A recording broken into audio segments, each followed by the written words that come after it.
ఈరోజు వ్లాగ్ అయితే సూపర్గా ఉంటుందండి. స్కిప్ చేయకుండా ఫుల్ వీడియో అయితే చూసేయండి. వెల్కమ్ టు వారణాసి వంటిల్లు. నమస్తే, నేను మీ లక్ష్మి.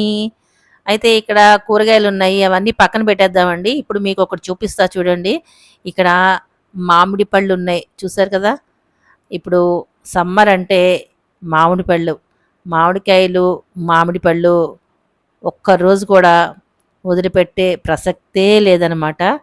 సమ్మరు స్టార్ట్ అయినప్పటి నుంచి, అంటే మేము మామిడికాయలు వాడడం మొదలుపెట్టినప్పటి నుంచి మామిడి పళ్ళు అండోయ్, ఇంకా అయిపోయే వరకు రోజు మామిడి పళ్ళు ఉండాల్సిందే. అలాగే మామిడికాయ పిండి స్టార్ట్ అయినప్పటి నుంచి చివరి వరకు అయిపోయే వరకు కూడా ఆ మామిడికాయలు రోజు వాడుతూనే ఉంటాం. మామిడికాయలు, మామిడి పళ్ళు అలా వాడుతూనే ఉంటామన్నమాట. ఇప్పుడు మీకు చూపించిన మామిడి పండు ఏంటంటే కొత్తపల్లి కొబ్బరి, సూపర్ టేస్టీగా ఉంటుందండి. ఈ 2 కవర్‌లోనూ కొత్తపల్లి కొబ్బరి. పక్కన చూపించింది కేసరి పండు అనమాట. అవన్నీ కూడా చాలా చాలా బాగున్నాయి. అయితే ఇప్పుడు మనం వంట చేసేసుకుందాము. వంట అవుతూ ఉంది ఇంట్లోని. ఏం వంట చేస్తున్నానో మీకు చెప్తాను. ఇదిగోండి చింత చిగురు అనమాట.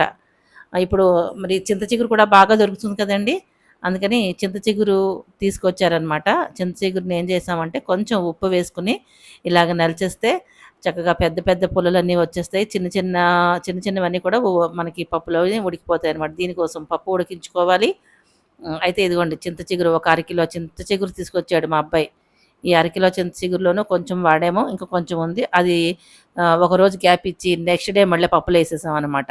అందరికీ చాలా చాలా ఇష్టమండి చింత చిగురు పప్పు అంటేను. అందుకని మాకు రోజు విడిచి రోజు వేసినా కూడా బోర్ కొట్టకుండా తింటారు. ఇది పప్పు అనమాట, పెద్ద కుక్కర్‌లోది. చిన్న కుక్కర్‌లోది చక్కెర పొంగల్ చేస్తున్నాను. పప్పు, బియ్యం అలా వేయించి కుక్కర్‌లో ఉడికించుకుంటున్నాను. రైస్ అయితే అయిపోయింది. పక్కనేమోని ఇదిగోండి వెన్న కాచామనమాట. నెయ్యి అనమాట. చక్కగా ఇలా అప్పటికప్పుడు నెయ్యి కాచుకొని పప్పులో వేసుకొని తింటే అద్దిరిపోతుంది కదా! సూపర్‌గా ఉంటుంది. మీకొకటి చెప్పాలి. పప్పులో నెయ్యి, పుల్లటి పప్పుల్లో నెయ్యి కంటే కూడా గానుగ నూనె సూపర్ టేస్టీగా ఉంటుందండి. ఈ రుచి ఎంతమందికి తెలుసో కామెంట్ సెక్షన్‌లో తెలియజేయండి నాకు.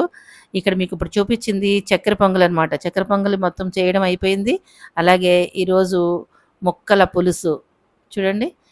స్వీట్ పొటాటో, క్యారెట్ ఇవన్నీ వేసి ముక్కల పులుసు చేశాననమాట. అలాగే పచ్చడండి, కొబ్బరి పచ్చడి. మా అందరికీ ఇష్టమైన కొబ్బరి పచ్చడి. అలాగే చింత చిగురు పప్పు. ఈ చింత చిగురు పప్పులో ఖచ్చితంగా మీరు ఇంగువ పాలు వేసుకొని తినండి. అద్దిరిపోతుందనమాట. ఇప్పుడు నేనిక్కడ చేసి పెట్టలేదు. అన్నం తినేటప్పుడు చేసి పెడదామని చెప్పి ఇంకా రెడీ చేయలేదనమాట. ఇదిగోండి ఈ చింత చిగురు పప్పులో మీరు ఏం చేస్తారంటే కొంచెం ఇంగువ, ఒక గిన్నెలో ఇంగువ తీసుకొని దాంట్లో కొద్దిగా నీళ్లు పోసుకొని బాగా కలిపేసి కాసేపు అలా పక్కన పెట్టేశారే అనుకోండి, చక్కగా నానిపోతుంది. మీరు తినేటప్పుడు ఒక స్పూను, 2 స్పూన్లు వేసుకొని తిన్నారే అనుకోండి, అద్దిరిపోతుంది. రుచి అద్భుతం, అమోఘం. ఇంక మనం మాటల్లో చెప్పలేమనమాట. అంత బావుంటుంది. ఇట్లా వంట అయిపోయిన తర్వాత పూజ కూడా అయిపోయింది. పూజ చేసుకున్న తర్వాత నివేదన కూడా అయిపోయింది. చూడండి మందార పూలైతే బోలెడుంటాయండి. మందార పూలు పెడితే కళకళలాడిపోతాడు దేవుడు. అలాగే వంట అయ్యేదవుతుంటే మనకిక గిన్నెలన్నీ తోమేసుకొని కూడా ఇలా పక్కన పెట్టేసేసుకున్నాము. వంట అయిపోయి పక్కన పెట్టుకున్నాం కదా! పక్కన పెట్టుకున్న తర్వాత ఊరగాయలు కలుపుకున్నామండి. ఓ 3 రోజుల క్రితం ఊరగాయలు కలుపుకున్నాం కదా! ఆ ఊరగాయలని మూడో రోజు మరి తిరగేసుకోవాలి కదా! తిరగేయడం అంటే వంపేయడం కాదండి. అదంతా తీసుకెళ్ళి ఒక టబ్‌లో గానీ, ఒక బేసిన్‌లో గానీ వేసుకోవడాన్ని తిరగేయడం అంటారనమాట. పైనుంచి కింద వరకు కలపాలి కదా! పిండి అది సరిగ్గా కలవదు. ఉప్పు అది తడి పొడిగా కలిపి పెట్టేస్తాము. పెట్టిన తర్వాత మూడో రోజున ఆ ఊరగాయల్ని ఒక బేసిన్‌లో కానీ, ఒక టబ్‌లో కానీ వేసుకొని మొత్తం అంతా కలపాలనమాట. కలిపితే అంతా కలిసిపోతుందనమాట. అలా దాన్ని తిరగేయడం అంటాం మా భాషలో. మీరేమంటారో కామెంట్ సెక్షన్‌లో తెలియజేయండి. ఇదిగోండి నేనైతే ఇది ఎక్కువ ఊరగాయ ఏం లేదు కాబట్టి ఇలా ఈ టబ్‌లోనే కలిపేసేసుకున్నాం మేము. ఇలా కలిపేసుకొని మీకు ఆయిల్ కావాలంటే ఈ రోజు పోసుకోవాలనమాట. మూడో రోజు మీకు కావాల్సిన ఆయిలు పోసేసుకొని మూత పెట్టేసుకుంటే చక్కగా ఏడాది కాదు, 2 ఏళ్ళు కాదు, 3 ఏళ్ళైనా ఉంటుంది. మనం గనక అట్టే పెడితే ఎన్ని రోజులైనా ఉంటుంది పాడైపోకుండా. ఇలా కలిపేసుకున్నాము. ఇంకా మేము ఇది కూడా మీరు టేస్ట్ చేసామనమాట. సూపర్‌గా ఉంది. ఈ ఊరగాయలు అయిపోయిన తర్వాత మళ్ళీ ఇంకేంటి మామిడికాయలు తరుగుతున్నారు అని అనుకుంటున్నారు కదా! అనుకుంటారు, నాకు తెలుసు. ఈ విషయం కూడా చెప్పేస్తాను. ఇందులోనే ఈ వీడియో కూడా దీంట్లోనే నేను యాడ్ చేసేసాననమాట. అయితే పొలం వెళ్లారు మా బావగారు. పొలం వెళ్ళిన తర్వాత మళ్ళీ మామిడికాయలు తీసుకొచ్చారు. ఇది మాగాయి మామిడికాయ అండి.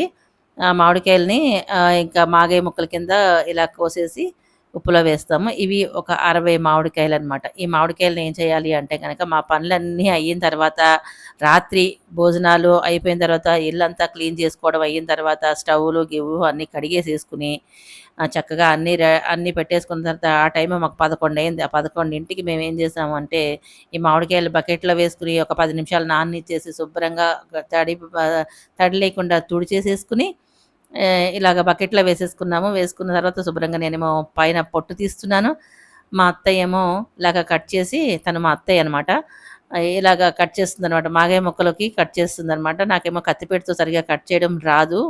సో, అందుకని నేను ఇలాగ పీలర్‌తోటే తొక్క తీసేసాను. పైన తొక్క తీసేసాను. ఆ పీలర్ తోటే ఇలాగా చెక్కేసాననమాట. సన్నగా వచ్చేస్తుంది. అలాగే చేసేసాను. ఇలా ఇద్దరు కూర్చొని చేస్తున్నాము. ఈ మాగాయ ముక్కలన్నీ తరిగేటప్పటికి 11కి మొదలెట్టామండి. పనంతా అయిన తర్వాత 12:30 అయింది. అదంతా తరిగేటప్పటికి ఇదిగోండి ఒక టబ్బుడు ముక్కలయినియి. ఇవన్నీ కూడాను. ఈ మొక్కలకి ఇదిగోండి టెంకలు ఇగో ఇవి. ఈ టెంకలను కూడా వేస్ట్ చేయడం ఇష్టం లేక ఏం చేసామంటే, ఈ టెంకలన్నీ ఈ టబ్‌లో వేసి, ఈ డబ్బాలో కొద్దిగా ఉప్పు వేసి పైనుంచి కిందకి అలా కుదిపితే కొంచెం ఊటొస్తుంది గదండీ! ఆ ఊట కూడా వేస్ట్ అయిపోకూడదని చెప్పి అలా వేసుకొని పెట్టుకున్నామనమాట. ఇలా పెట్టుకున్న దాంతోటి ఇప్పుడు దీంట్లో ఉప్పు కలుపుకోవాలి మనం. ఉప్పు కలిపేది కరెక్ట్‌గా చూడండి. మీకు మెజర్‌మెంట్స్ కావాలంటే వీడియోని స్కిప్ చేయకుండా ఖచ్చితంగా చూడాల్సిందే. ఇప్పుడు ఎన్ని ముక్కలకి ఎంత ఉప్పేయాలనేది మీకు క్లియర్‌గా చూస్తేనే అర్థమవుతుంది. నేను చెప్తాను. మీరు చూడండి. మీకు ఏ పాత్రైనా పర్వాలేదు. మీ దగ్గర ఉన్న ఏ పాత్రతోనైనా సరే కొలుచుకోండి. ఒక కప్పు కానీ, ఒక గిన్నె కానీ, లేదంటే ఒక గ్లాస్ కానీ ఏదో ఒకటి కొలత పెట్టుకోవాలనమాట ఖచ్చితంగాను. ఆ కొలత ప్రకారంగా కొలుచుకొని మీరు వేసుకున్నారే అనుకోండి పర్ఫెక్ట్‌గా సరిపోతుంది. కాకపోతే కాయలు పులుపుని బట్టి కూడా ఉంటుందండోయ్! ఎక్కువ పులుపు ఉంటే కనుక కొంచెం ఎక్కువ ఉప్పు పడుతుంది. అలాగే పులుపు ఉందనుకోండి కొంచెం తక్కువ పడుతుంది. అదంతా మీకు తెలిసిన విషయమే. ప్రత్యేకించి చెప్పాల్సిన అవసరం లేదు. సో, కాయ పులుపుని బట్టి మీకు ఉప్పనేది ఉప్పు, కారాలు అలాగే పడుతూ ఉంటాయి. అది మాత్రం చూసుకోండి.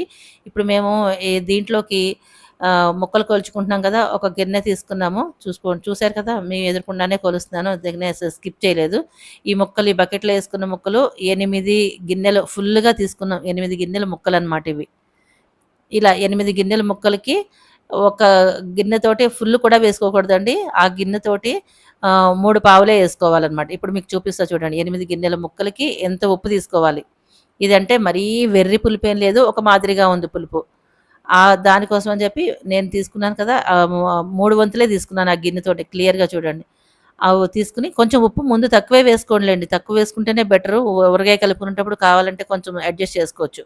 అట్లా ఉప్పు వేసేసుకొని మొత్తం కలిపేసుకోవాలి. ఇప్పుడు మళ్ళీ ఈ టబ్‌లో మిగిలిపోయాయి చూసారా ముక్కలు, అవి కూడా మనం కొలుచుకోవాలనమాట. ఎన్ని ముక్కలున్నాయని కొలుచుకొని, అలా దాని ప్రకారంగా వేసుకోవాలి. ఇప్పుడు 4 ఉన్నాయనుకోండి, మళ్ళీ ఇంకా తగ్గించి వేసుకోవాలి. ఇప్పుడు మావైతేను 6 6 ఈ దీనితోటి 6 గిన్నెలొచ్చినియనమాట. మరి ఫుల్లుగా మళ్ళీ ఇప్పుడు ఇందాక వేసినట్టు వేసేసానే అనుకోండి, ఉప్పు ఎక్కువైపోతుంది కదా! సో, దానికంటే కూడా తగ్గించి వేసుకోవాలి. ఎలా వేసాననేది చూపిస్తా చూడండి. ఇప్పుడు ఈ టబ్‌లో కొలుచుకుంటుంటే తెలియట్లేదు. ముక్కలు కలిసిపోతున్నాయి. దాంట్లోనే కొలిచేసుకుందాం అనుకున్నాం కానీ, అవి ఇవి కలిసిపోతున్నాయి. సో, కరెక్ట్‌గా కొలత తెలీదని చెప్పి మళ్ళా ఇక ఈ కవర్ మీద కొలిచేసుకొని, మళ్ళా అంతా కూడా టబ్‌లో వేసేసుకొని, దీనికి సరిపడా ఈ ముక్కలకు సరిపడా కూడా ఉప్పు కలిపేసుకుంటామనమాట. ఇది చాలా శ్రద్ధగా చేసుకోవాలండి. కొంచెం టైమే పడుతుంది. కానీ ఊరగాయ రుచి చాలా బావుంటుంది.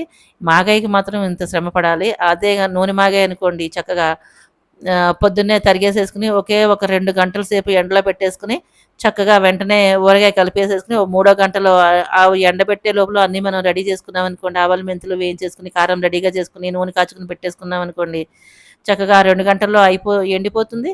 ఈ మనం ఈ వేయించుకున్నవన్నీ, రెడీ చేసుకున్నవన్నీ కలిపేసుకున్నామనుకోండి, మనం అన్నంలో అప్పటికప్పుడే వేసేసుకొని తినేసేయొచ్చనమాట. అట్లా అయిపోతుంది. ఆ నూనె మాగాయ అంట అంత చిటికలో అయిపోతుంది. ఈ మాగాయకి కొంచెం టైం పడుతుంది. కాకపోతే దేని రుచి దానికే ఉంటుందండి. అన్నీ ఒకటే కదా! అన్నీ ఒకటే పిండిలు కదా! అని అనుకోవడానికి లేదు. ఇది ఉప్పులో ఊరింది. అది వెంటనే పెట్టింది. రెండిట్లికి తేడా ఉంటుంది. పూర్వం వాళ్ళు అందుకే మరి అలా పెట్టేవాళ్ళు. అన్ని రకరకాల రుచులుంటాయి కాబట్టే అన్నీ ఇలా చేసేవాళ్ళనమాట. ఇదిగోండి 6 గిన్నెలైతే వచ్చింది. ఇదన్నీ కూడా టబ్‌లో వేసేసుకున్నాను. చూసారా ఇంకా బాగా తగ్గించి వేశాను ఉప్పు. ఇందాక 3 పావులు వేశాను కాబట్టి ఇప్పుడు ఫుల్లుగా లేదు కాబట్టి దానికంటే కూడా తగ్గించి ఉప్పు వేసుకున్నాను ఇలాగా. వేసుకొని మొత్తం అది ఇది కలిపేసేసుకొని ఈరోజు రాత్రంతా ఉంచేయాలి. అంతే 3 రోజులు ఊరబెట్టాల్సిన అవసరం లేదండి. 3 రోజులు పెడితే గనక మళ్ళీ ఊట పీల్చేసుకుంటుంది. మీరు ఇంకొకటి గమనించారా? దీంట్లో పసుపు కూడా వేయలేదు మేము. పసుపు వేస్తే కూడా ఊట చిక్కబడిపోయి బాగా ఊట రాదనమాట. ఎక్కువ ఊట రాదు. అందుకని ముందు పసుపు వేసుకోకూడదు. ఇవన్నీ కలిపేసుకొని పక్కన పెట్టేసుకొని మర్నాడు పొద్దున్న మా వంట అంతా అయిన తర్వాత వంట చేసుకొని పక్కన పెట్టేసుకున్న తర్వాత ఈ పనిలోకొచ్చామనమాట. ఇదిగోండి.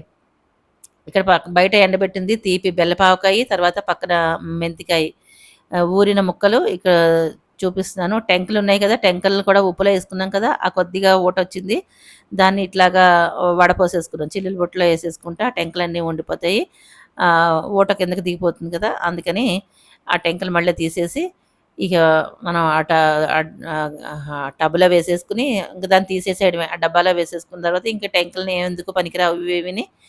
ఒకవేళ చారు పెట్టుకునేవాళ్ళు వాళ్ళు పెట్టుకుంటారులెండి. ఇంక మేమైతే దీన్నింక శ్రద్ధ చేయలేదింకా. దీన్నిక డస్ట్‌బిన్‌లో ఏసేసామనమాట. ఇట్లా తీసేసుకొని పెట్టుకోవాలి. ఈ ఊటలో ఉన్న ముక్కలు కూడా ఉన్నాయి కదండీ! ఆ ఊట ముక్కలు కూడా అన్నీ మొత్తం ఒక క్లాత్‌లో ఏసుకోండి. వీలైతే తెల్ల బట్టలో ఏసుకోండి. మీరు రంగుల దాంట్లో ఏదైనా ఏసారనుకోండి, ఒకవేళ రంగు పోయే బట్ట ఏదైనా ఉందనుకోండి, ఆ ఊట కలర్ మొత్తం మారిపోతుందనమాట. అందుకని సాధ్యమైనంత మటుకు తెల్ల బట్టలోనే వేయడానికి ప్రయత్నం చేయండి. బట్టలో ఏస్తేనే మనకి చక్కగా పిడుచుకోవడానికి బాగా వస్తది. ఊటంతా వచ్చేస్తుంది. ఇదిగో చూడండి. ఇక్కడంతా ఉంది కదా! బకెట్‌లో అడుగున ఊటంతా ఉంది. ఇలా తీసేసుకొని ముక్కలన్నీ కూడా ఈ చిల్లుల దాంట్లో వేసేసుకుంటే ఊటంతా ఓడిపోతుంది. ఆహ్, మిగిలిన ఊటని మనం ఎండలో పెట్టుకోవాలనమాట. ఊటని, ముక్కల్ని కూడా ఎండలో పెట్టుకోవాలి. ఇలా వేయడంతోటే సరిపోదండి. బాగా ఒత్తి పెట్టాలనమాట. ఇది మనం బట్టలో వేసుకుంటాం కదా! బట్టలో వేసుకొని బాగా దాన్ని పిండేసి, మూట కట్టేసి దాని మీద ఏంటంటే బరువు పెట్టాలి ఈ ముక్కల మీద.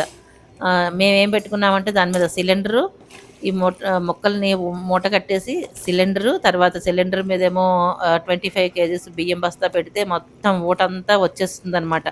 ఆ వచ్చిన ఊటని అలాగా 2, 3 సార్లు ఈ టబ్‌లో వేసేసుకొని, అంటే స్టీల్ దాంట్లో వేసుకున్నానులెండి. ఇప్పుడు మీకు దీంట్లో చూపిస్తున్నాను కానీ స్టీల్ దాంట్లో వేసుకొని ఎండలో పెట్టుకోవాలనమాట. అలా ఊట ఏమాత్రం వేస్ట్ చేయకూడదు. బండల భీముడాత్త జన బంధముడు జన బాణ తోడ కోదండ కళ ప్రచండ భుజతాండ కీర్తికి రామమూర్తికి పెడితే మళ్ళీ లాకపోదు మా గొడ్డకి రాము అలా గొడ్డకి లాగేస్తే దీని మీద అయితే లాకపోదు కిందకి వెళ్ళిపోతుంది. ఇంక చాలా ఓట దీంట్లో పోసేద్దాం. ఓకే, ఇదిగో దాంట్లో పెట్టే అది అలా ఉన్నాయి రాము ఒకసారి చెప్తే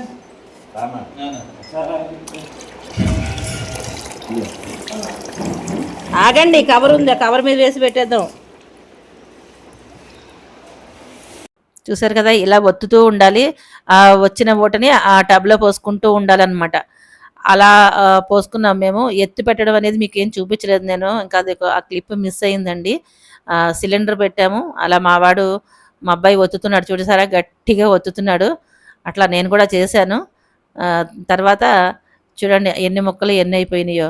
అలా అనమాట. ఒక బేసిన్ వేసుకోవాలి. ఆ బేసిన్‌లోనేమో కంచం వేసుకోవాలి. కంచం వేసుకున్న తర్వాత ఈ మూటను దాని మీద పెట్టాలి. పైనేమో అదే బియ్యం కవర్ పెట్టామనమాట. కవర్ పెట్టి సిలిండర్ పెట్టి ఆ సిలిండర్ మీద బియ్యం మూట పెట్టామనమాట. అలా 4 సార్లు ఊట వచ్చిన తర్వాత శుభ్రంగా తీసి టబ్‌లో పోసుకొని ఎండలో పెట్టుకోవాలి. ముక్కలు కూడా బాగా పల్చగా బట్ట మీదే ఎండలో పెట్టేసుకోవాలనమాట. అలా పొద్దున్నుండి సాయంత్రం దాకా ఎండితే సరిపోతుంది ముక్కలు. ఊట ఇంకొక రోజు ఎండలో పెట్టుకోవాలనమాట. అలా పెట్టుకున్న దాని తర్వాత ఊరగాయ కలిపేసుకోవాలి.